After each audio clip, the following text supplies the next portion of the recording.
প্ৰথমতে আমি অসম জাতীয় উন্নয়ন পৰিষদৰ পৰা এটা কথা ধিক্কাৰ দিছোঁ। অলপ দিনৰ আগতে 2 দিনৰ আগত এজন সাংবাদিকক এজন আয়ুক্তই দুৰ্ব্যৱহাৰ কৰিছে। অসম এনেকুৱা পৰিস্থিতিলৈ গৈছেগে যে সাংবাদিকো ইয়াত তিষ্ঠি থাকিব পৰা নাই। এনেকুৱা ফেচিষ্ট চৰকাৰ গণতন্ত্ৰৰ যিটো আমাৰ যিটো ৰুল ৰেগুলেশ্যন ভৰিৰে মোহাৰি পেলাইছে তেওঁলোকে। সাংবাদিকক গতিয়ে গতিয়ে বাহিৰ কৰি দিছে। অসমবাসী ৰাইজে দেখিছে। আপোনালোকে নাভাবিব যে এজন সাংবাদিকক যেতিয়া এনেকৈ কৰিব পাৰিছে সাধাৰণ জনগণৰ কি অৱস্থা হ'ব পাৰে এইখন চৰকাৰৰ দিনত। আৰু অসম জাতীয় উন্নয়ন পৰিষদ বহু বেছি দিন হোৱা নাই সংগঠনটো জন্ম হোৱা, কিন্তু আমি এটা কথা অসমীয়া ৰাইজক অসমৰ ৰাইজক বিনম্ৰতাৰে ক'ব বিচাৰোঁ, আমাৰ এই সংগঠনটো কোনো অবৈধ সম্পৰ্ক থকা সংগঠন নহয়। এটা কাৰণেই কৈছোঁ যে আমি কোনো ৰাজনৈতিক ব্যক্তিৰ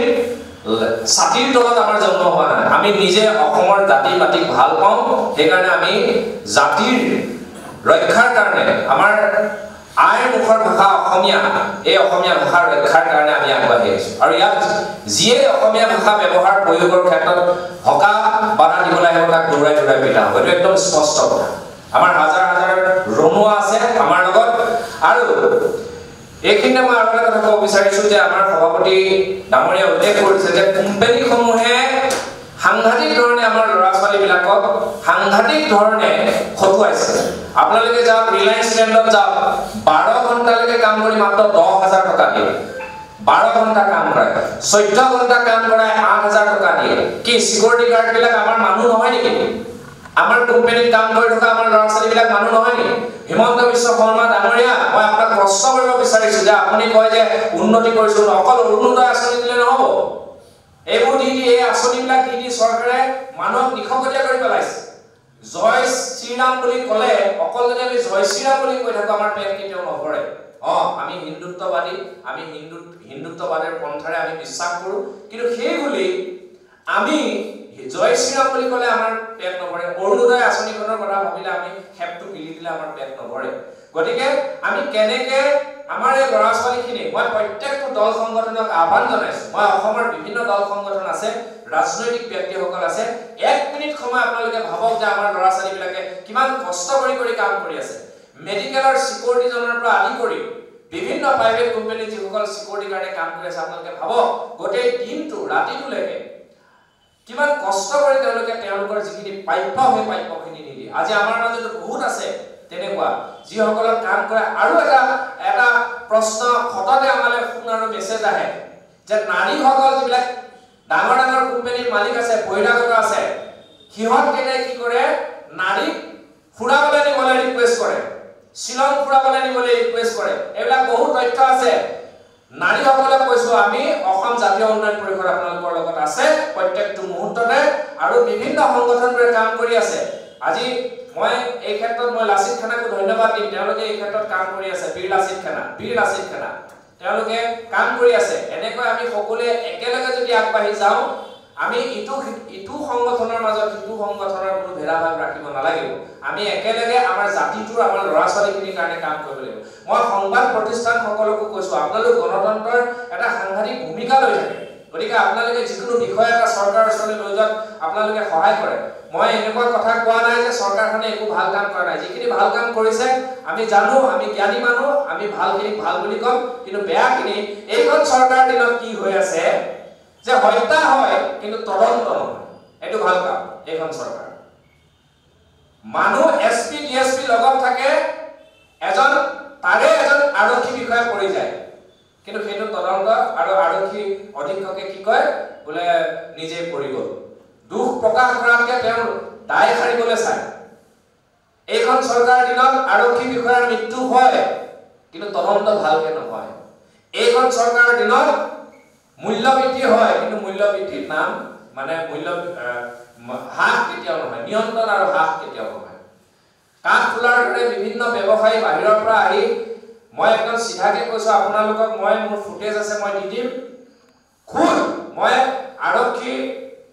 তথা মহানগৰ উন্নয়ন দপ্তৰ মন্ত্ৰীক মই প্ৰশ্ন কৰিব বিচাৰিছোঁ, আপোনালোকে গণেশগুৰি যিখন ফ্লাইঅভাৰৰ পৰা গণেশ মন্দিৰলৈকে যিখিনি ঠাই আছে, এখন আৰক্ষী থানা আছে। দিছপুৰ আৰক্ষী থানাখন মোৰ আৰক্ষী থানাৰ নিচিনা নালাগা হৈছে। তাৰ সন্মুখ ভাগ আপুনি চাব মানুহ অহা যোৱা কৰিবলৈ এখন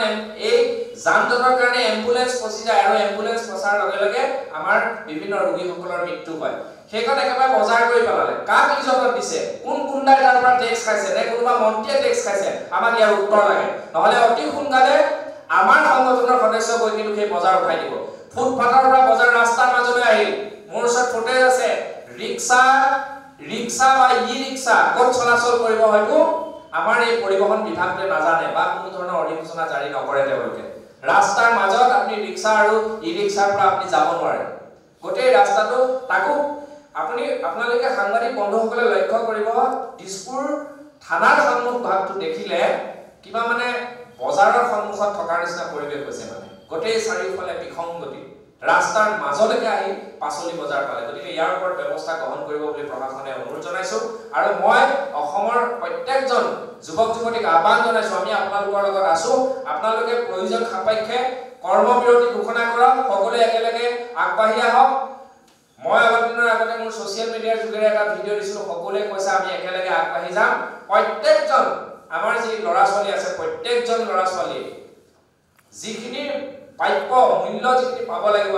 24 ঘণ্টা 12 ঘণ্টা যিসকলে কাম কৰি আছে 24 ঘণ্টাকেও কাম নকৰ ৰেকৰ্ড আছে কিন্তু আমি সেই প্ৰতিষ্ঠানসমূহক ককিয়াই দিছো অনাগত দিনত যদি এনেকুৱা কৰিবলৈ হয় নহয় আমি আঁঠু কঢ়াই কাণত ধৰি ৰাস্তাত থৈ দিম কিন্তু একদম চিধা কথা আমি কাকো ভয় নকৰো আৰু আমি চৰকাৰকো কৈছো প্ৰশাসনকো কৈছো আমি যেতিয়া অসমীয়া ল'ৰা ছোৱালীৰ হৈ মাত মাতিবলৈ যাম আপোনালোকে আমাক জেললৈ প্ৰেৰণ কৰিব আপোনালোকে বিভিন্ন ধৰণৰ আমাক আইন লগাই দিব ধাৰা লগাই দিব আপোনালোকে জেললৈ দিব কিন্তু কিমান দিনলৈ আগৰ চৰকাৰে কংগ্ৰেছে তেনেকুৱাই কৰিছিল কিমান দিন খালে তাৰপিছতো বাবা বুলি মুখ মেলি দিবলগীয়া হ'ল এৰি দিলে গতিকে আপোনালোকৰো দিন কিন্তু বেছি দিন নাযাব এনেকুৱা কৰিলে গতিকে অসমীয়া ৰাইজৰ পক্ষত থাকি কাম কৰিবলৈ মই বিনম্ৰতা সহকাৰে আপোনালোকলৈ অনুৰোধ জনাইছো মই শ্ৰম মন্ত্ৰী ডাঙৰীয়াক অনুৰোধ জনাইছো যাতে এই বিষয়ে আপুনি এখন সুস্থ আইন আনিলে নহব আপোনালোকে বেলেগ আইনবিলাক ধুনীয়াকৈ প্ৰয়োগ কৰে হিট এণ্ড ৰান আইন কালি পৰিমল শুক্লবৈদ্যই কৈছে যে এখন মানে প্ৰয়োগ কৰিব লাগে কাৰণ তেওঁ গম নাপাব কাৰণ তেওঁ মন্ত্ৰীটো তেওঁ আগে পিছে গলেও এক্সপৰ্টৰ মানুহে মৰিব তেওঁটো বাচি যাব সেইকাৰণে তেওঁ একো গম নাপায় তেওঁ পিটনো নেখায় যেতিয়া হিট এণ্ড ৰান আপোনালোকে আইনখনৰ কথা গম পাইছে এই বিষয়ে আমি পৰৱৰ্তী সংবাদমেলত কম আৰু আমি পৰৱৰ্তী সংবাদমেল যোগে অসমৰ বিভিন্ন সমস্যাৰ আজিৰ ওপৰত আমি মাত মাতি যাম কিন্তু আমাৰ সংগঠনটোৰ এটা বৈশিষ্ট্য আৰু উদ্দেশ্য হৈছে যে আমি এটাকৈ সমস্যা সমাধান কৰিম অসমৰ জনগণক লগত লৈ আপোনালোকে জানে যে মই নিজে ৰাজনীতি পথাৰত আছিলো বিজেপি চৰকাৰ যি ফেচিষ্ট চৰকাৰ এইবোৰ দেখি শুনি আমোৱাৰ বাবেহে পুনৰ মই ঘূৰি আহিছো অসমীয়া জাতি অসমীয়া ভাষা আমাৰ জীয়াই ৰাখিব লাগিব আৰু আমাৰ ল'ৰা ছোৱালী ইয়াত মূৰ দাঙি থিয় হৈ থাকিব লাগিব এইটো কথা কৰিছো আৰু বিভিন্ন বিষয় লৈ আমি অনাগত দিনত সংবাদমেল সম্বোধন কৰিম কিন্তু এতিয়া মেইন কথাটো হৈছে যে মই অসমবাসী ৰাইজক এই যি বিদ্যালয়সমূহ যি ব্যক্তিগত বিদ্যালয়সমূহ আৰু আমাৰ যি প্ৰাপ্য যিখিনি মজুৰি এইখিনি যে আমি উচিতভাৱে পাওঁ তাৰ কাৰণে ব্যৱস্থা গ্ৰহণ কৰিব লাগে বুলি আমি অনুৰোধ জনাইছো প্ৰথম আমি অনুৰোধ জনাইছো পৰৱৰ্তী সময়ত আমি নিজেই তাত ব্যৱস্থা কৰিম মই প্ৰত্যেকটো দল সংগঠনৰ লগতে অসম চৰকাৰলৈ অনুৰোধ জনাম যে আমাৰ যিসকল ল'ৰা ছোৱালীয়ে বিভিন্ন প্ৰাইভেট কোম্পানীসমূহত কাম কৰি আছে তেওঁলোকক উপযুক্ত যি প্ৰাপ্য সেই প্ৰাপ্য দিব লাগে 14 ঘণ্টা খটাই 18 ঘণ্টা খটাই 8,000 টকা অসমত নহ'ব সেইটো বেলেগত হ'ব মই বহিৰাগত কোম্পানীৰ মালিকবিলাককো কৈছোঁ আৰু আমাৰ ইয়াতে থকা যিবিলাক আমাৰ ল'ৰা আছে সেই তাৰে এজন দালাল থাকে তেওঁ সেই কোম্পানীৰ যি বহিৰাগতৰ তলত এজন দালাল থাকে সেই দালালজনে মেনেজ কৰিব চেষ্টা কৰে যেতিয়াই ল'ৰা ছোৱালীয়ে আমাক পইচা নাই দিয়া আমাক ইমান বেছিকৈ খটুৱাই কমকৈ পইচা দিছে বুলি যেতিয়া কোৱা যায় তেতিয়া তেওঁলোকক চাকৰিৰ পৰা লগে লগে উলিয়াই দিয়ে বিভিন্ন অজুহাত কৰি পেলাই আৰু উলিয়াই দিওঁতে যেতিয়া প্ৰতিবাদ কৰিবলৈ যায় তেতিয়া আমাৰ মাজৰে এজন গৈ তাত ওলায় গতিকে মই সেইজন অসমীয়াকো কৈছোঁ তেনেকুৱা অসমীয়াক কিন্তু দৌৰাই অসম জাতীয় উন্নয়ন পৰিষদে পিটিব কিন্তু এবাৰ কৈ দিছোঁ আৰু প্ৰত্যেকটো প্ৰতিষ্ঠানক কৈছোঁ আপোনালোকে খটুৱাওক যিমান খটুৱাইছে তাৰ বিনিময়ত আপোনালোকে পইচা দিয়ক মই এইটো কৈ দিছোঁ ক্লিয়াৰকৈ আৰু কোনো নাৰীক যাতে কোনো প্ৰতিষ্ঠানৰ মালিকে যাতে কোনো কাৰণতে শ্বিলং যোৱা দিল্লী যোৱা এইবোৰ কাৰোবাৰ নচলিব কিন্তু আমাৰ হাতত বহুত তথ্য আছে আমি পৰৱৰ্তী সময়ত এই তথ্য আমাৰ সংবাদমেল যোগেৰে আমি ইয়ালৈ ভুক্তভোগীক লৈ আনিম আৰু তাৰ ওপৰত ব্যৱস্থা গ্ৰহণ কৰিব লাগিব চৰকাৰক বিনম্ৰতাৰে অনুৰোধ জনাইছোঁ আৰু এটা কথা আপোনালোকে গোপাল বড়ো যিখন বিদ্যালয় আছে সেই বিদ্যালয়খনৰ সন্মুখত এখন বজাৰ গঢ়ি উঠিছে এখন কোনে বজাৰখন দিছে আমাক প্ৰশ্ন উত্তৰ লাগে ফুটপাথত যিসকল সৰু সৰু ব্যৱসায়ী ফুটপাথৰ কিনাৰত যি জেগা আছে তাতে কেতিয়াবা দি পেলাই খাই তেওঁলোকৰ প্ৰতি আমাৰ সহানুভূতি আছে পৰৱৰ্তী পৰ্যায়ত থাকিব কিন্তু কথাটো হ'ল যে ৰাস্তা তাৰ ফুটপাথতো দিছে মাজতো দিছে আৰু তাৰ এইফালে থাকে ৰিক্সাবিলাকৰ এয়া কি কয় পাৰ্কিং মই দিছপুৰ আৰক্ষী থানাক প্ৰশ্ন কৰিব বিচাৰিছোঁ বা ট্ৰেফিক যি আইন আছে সেই আইন মতে তেওঁলোকে তেনেকৈ দিব পাৰে নেকি তাতে আৰু ৰিক্সাবিলাক ৰিক্সা আৰু ৰিক্সাবিলাক চলাওক আমি তেওঁলোকৰলৈ আমাৰ সদায় সহানুভূতি আছে পৰৱৰ্তী পৰ্যায়ত থাকিব কিন্তু য'ত চলাব লাগে ত'ত চলাওক নহ'লে কিন্তু ৰিক্সা আমি নিজে ধৰিম কিন্তু মই মহানগৰ উন্নয়ন মন্ত্ৰীগৰাকী আৰু পৰিবহণ বিভাগটোক প্ৰশ্ন কৰিছোঁ আপোনালোকে এই যে গোপাল বড়ো ফ্ৰণ্টত এখন বজাৰ বহাই দিছে কিমান অসুবিধা হয় যাতায়াতৰ সেই কথাটো আপোনালোকে অনুধাৱন কৰক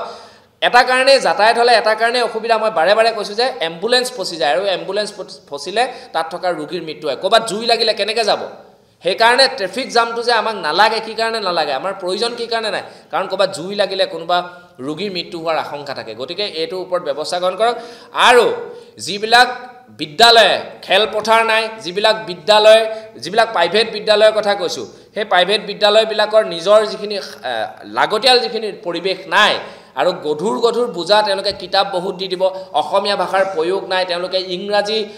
এই ফাদাৰ মাদাৰ এইবিলাক আমাৰ ইয়াত নচলিব কিন্তু কৈ আছোঁ বাৰে বাৰে কৈ আছোঁ আৰু পৰৱৰ্তী সময়ত অসমবাসী ৰাইজ আমাৰ লগত আছে আমি তেওঁলোকৰ ওপৰত নিজেই ব্যৱস্থা গ্ৰহণ কৰিম অসমীয়া নামঘোষা বৰগীত আৰু আমাৰ প্ৰাৰ্থনাৰে আমি যি গাই আহিছোঁ তুমি চিটিয় বৃত্তিমূৰ এইবোৰ প্ৰাৰ্থনাৰে আমাৰ বিদ্যালয়বিলাকৰ অসমত যিমান বিদ্যালয় আছে প্ৰাইভেটৰ সকলোতে প্ৰাৰ্থনাৰে ক্লাছ আৰম্ভ হ'ব লাগিব আৰু খেলপথাৰ থাকিব লাগিব আৰু তেওঁলোকে উপযুক্ত খেলপথাৰত তেওঁলোকক শাৰীৰিক অনুশীলন কৰিবৰ কাৰণে ব্যৱস্থা কৰি দিব লাগিব নহ'লে অনাগত সময়ত কিন্তু ইয়াৰ ব্যৱস্থা গ্ৰহণ কৰা হ'ব আৰু অসমবাসী ৰাইজে আৰু মই বাৰে বাৰে কৈছোঁ অসম জাতীয় উন্নয়ন পৰিষদ অবৈধ সম্পৰ্ক থকা সংগঠন নহয় মাচুলটো আটাইতকৈ ডাঙৰ কথা এতিয়াতো কিছুমানে ইমান বেছি মাচুল লৈ আছে যি নেকি ল'ৰা ছোৱালী আৰু এনেকুৱা পৰিৱেশৰ সৃষ্টি কৰি দিছে যে